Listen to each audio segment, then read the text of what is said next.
تو 9 قسم کی فنڈامنٹلسٹ فورسز کشمیر میں ایک عرصے سے آپریٹ کر رہی ہیں، اور جو ملیٹنسی کی براہ راست پیداوار ہیں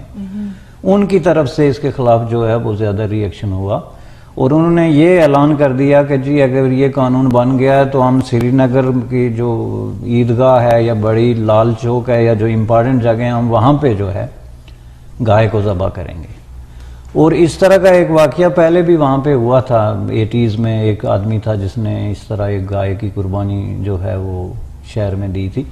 تو یہ جو ہے انہوں نے اس کو ایک بطور ٹول جو ہے استعمال کرنے کی کوشش کی کہ ایک کنٹراورسی ہے تو اس سے لوگوں کے جذبات جو ہیں وہ ابھارے جائیں، جس سے یہ اصل میں کنٹراورسی بنی۔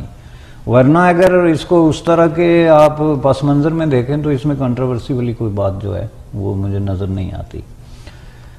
اب میرا نقطہ نظر اس پہ یہ ہے کہ جو وہاں کی سیاسی قوتیں ہیں جو فنڈامنٹلزم کے زیر اثر ہیں، انفلوئنس میں ہیں، وہ ہر چیز کو کسی نہ کسی طریقے سے جو ہے وہ اپنے مقاصد کے لیے استعمال کرتی ہیں،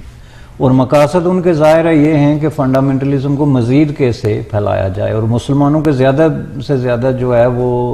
لوگوں کو کس طرح فنڈامنٹلزم کی طرف مائل کیا جائے۔ تو وہ اس طرح کی کنٹراورسیز کو ہوا دیتے ہیں۔ آپ اگر ہسٹوریکلی دیکھیں تو کشمیر میں ایسے بہت سارے پہلے واقعات ہوئے، جیسے وہ حضرت بل والا واقعہ ہوا تھا، یا حضور صلی اللہ علیہ وسلم کے بال مبارک ایک دفعہ جو ہے وہ غائب ہو گیا تھا، یا اس طرح کی مختلف زیارتوں پہ مختلف انسیڈنٹ ہوتے رہے، جس میں کہ اس طرح کی قوتیں جو ہیں وہ ان کو استعمال کرتے ہیں جو عوام کے جذبات کو ابھارنے کے لیے، جو میرے نزدیک ایک جو ہے کنٹراورسی کی بات ہے اور جس پہ بات ہونی چاہیے۔ جی، اس کا اس سے کوئی تعلق نہیں، چونکہ بنیادی طور پہ یہ 90s 20s اور 30s کا قانون ہے جو کہ مہاراجہ کے زمانے میں بنایا گیا تھا، جس کو میں نے آپ کو بتایا کہ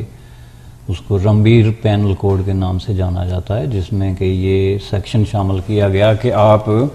گائے بچڑے کے گوشت وغیرہ بنانے یا فروخت کرنے یا اس پہ جو ہے وہ پابندی ہے اور اس کی باقاعدہ سزا ہے۔ تو جب ہماری ریاست کی اپنی اسمبلی جو ہے وہ بنی تو اس وقت حالانکہ بہت ہی پروگریسو قسم کی جو پہلے ممبر اسمبلی تھے سارے کے سارے بڑے پروگریسو اور سیکولر لوگ تھے، لیکن انہوں نے اس قانون کو ڈیبیٹ کرنے کے بعد ایز اٹ از رہنے دیا، انہوں نے اس میں کوئی تبدیلی نہیں لائی۔ تو اسی طرح باقی انڈیا کی بھی 6-7 ریاستوں میں یہ جہاں پہ گاؤ کشی پہ پابندی ہے، یہ ریاستوں کے اپنے قانون ہیں، جس طرح ہمارے یہاں ہے پراونس کے اپنے مختلف چیزوں پہ اختیارات ہیں اور فیڈرل کے اپنے ہیں، اسی طرح وہاں پہ ہے۔ تو اس کو آپ ڈائریکٹلی گورنمنٹ آف انڈیا یا انڈیا کی جو سینٹرل فیڈرل پارلیمنٹ ہے اس کو اس کے ذمہ دار نہیں قرار دے سکتے، نمبر 1۔ نمبر 2، یہ بہت ہی انٹرسٹنگ اور ڈیبیٹیبل کوسچن ہے کہ کیا ایک سیکولر اسٹیٹ اس طرح کا کوئی قانون جو ہے وہ اس کو بنا سکتی ہے یا اس کو امپوز کر سکتی ہے۔ پہلی بات یہ ہے کہ یہ جو ہائی کورٹ نے ڈیسیجن کیا، اس نے ریاستی پولیس کو یہ کہا کہ یہ جو قانون ہے اس کو آپ امپلیمنٹ کریں، اس میں انڈین گورنمنٹ کا مسئلہ نہیں۔ لیکن اگر ہو بھی، ہم اگر اس کو خود ریاست کے اندر بھی تو سیکولر حکومت جو ہے کانسٹیٹیوشنلی سیکولر ہے، تو کیا ریاستی حکومت کو یہ اختیار ہے کہ وہ ایسے قانون بنائے کہ جو مذہب کے ساتھ جن کا تعلق بنتا ہے؟ تو یہ سوال پھر بھی ڈیبیٹیبل ہے۔ میں سمجھتا ہوں کہ اس کو تھوڑا سے براڈر جو ہے پرسپیکٹیو میں دیکھنے کی ضرورت ہے، اور اس کے کئی پہلو ہیں۔ پہلی بات یہ ہے کہ جب ریاست یہ کہتی ہے کہ آپ جو ہے وہ گاؤ کشی نہ کریں، اس لیے کہ اس ریاست کے کچھ جو مذہبی لوگ ہیں یا ایک خاص مذہب جو ہے، اور اس کیس میں جو ہے ہندو مذہب، وہ گائے کو مقدس سمجھتے ہیں، ٹھیک ہے، تو اس میں سیکولرزم کا کوئی کوسچن کھڑا نہیں ہوتا، یا ریاست کے جو سیکولر کریڈینشلز ہیں وہ اس سے متاثر نہیں ہوتے، ٹھیک ہے، چونکہ اس میں ریاست کسی خاص مذہب کی سائڈ نہیں لے رہی ہے کہ جی یہ چونکہ ہندو مذہب کا یہ حصہ ہے اس لیے آپ اس کو نہیں کہہ سکتے، بلکہ اس میں جو سیکولرزم کا اصل جو مطلب ہوتا ہے وہ ہے رواداری۔ رواداری کا مطلب یہ ہوتا ہے کہ ہر مذہب دوسرے مذہب کو ٹالریٹ کرے، اس کی جو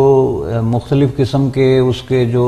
رسم و رواج ہیں، اس کا جو طریقہ کار ہے، اس کی جو پسند ناپسند ہے وہ دوسرے مذہب کی ہے، آپ اس کا احترام کریں،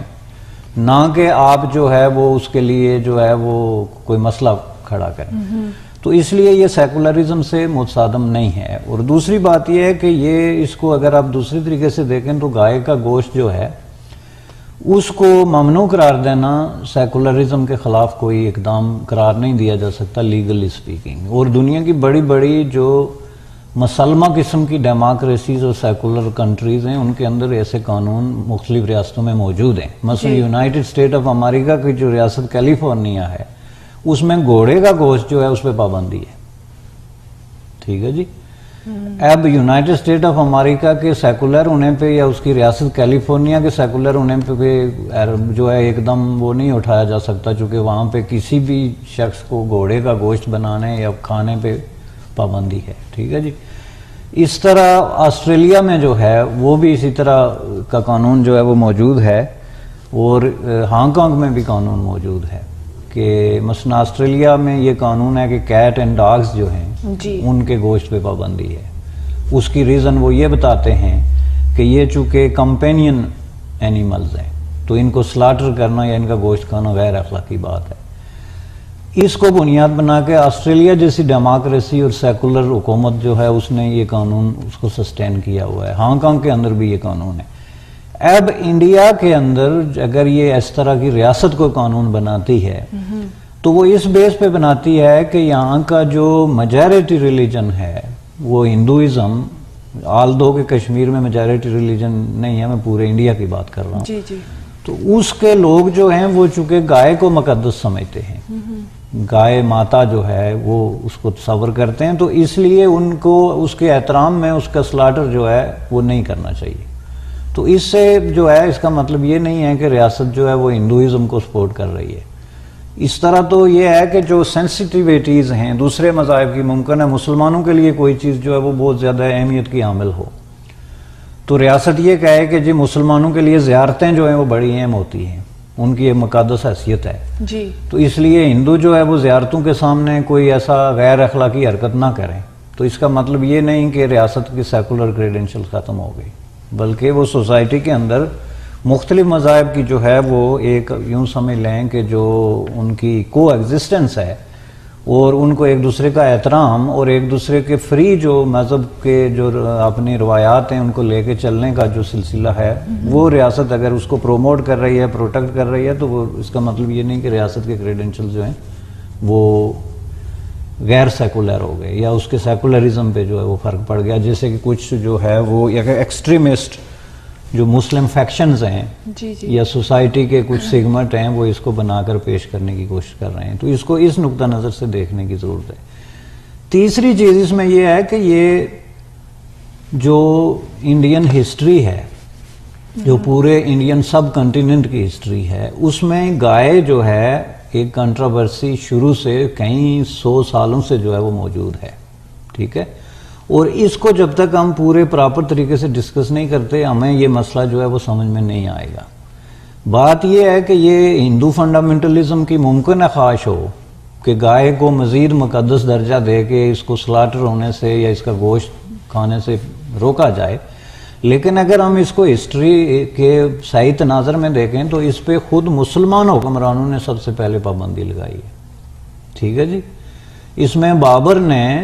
سب سے پہلے جو ہے وہ اس پہ پابندی لگائی کہ گائے کو ود سم ایکسیپشنز جو ہے کہ گائے کے سلاٹر پہ یا اس کے گوشت پہ جو ہے وہ پابندی لگائی گئی. ہمایوں جو ہے اس نے اسی طرح کیا. اس طرح جتنے مغل حکمران تھے وقتاً فوقتاً انہوں نے جو ہے وہ گائے کی اس کو بڑی سختی سے امپلیمنٹ کیا اس کی پابندی پہ. تو بیسیکلی وہ مسلمان حکمران تھے جن کو آپ مغلیہ خاندان کہتے ہیں، اور وہ ان کے بارے میں آپ بہت سارے الزامات تو یہ لگاتے ہیں لیکن یہ الزام نہیں لگا سکتے کہ وہ کوئی پرو ہندو تھے یا اس طرح کی بات تھی. اس میں اس پورے سلسلے میں جو ہے صرف ایک مغل حکمران جو تھا اورنگزیب، اس نے جو ہے اس کو اپوز کیا. اور چونکہ اورنگزیب کا ہسٹری کے حوالے سے بہت ساری کنٹراورشل چیزیں ہیں کہ اس نے مذاہب کے درمیان جو ہے وہ ہم آہنگی کو ڈیولپ کرنے کے بجائے اس میں نفرت کے عنصر کو بہت زیادہ داخل کیا. اس نے کئی ٹیمپلز جو تھے ان کو مسجدوں میں یا شرائن میں جو ہے وہ تبدیل کی کنورٹ کیا.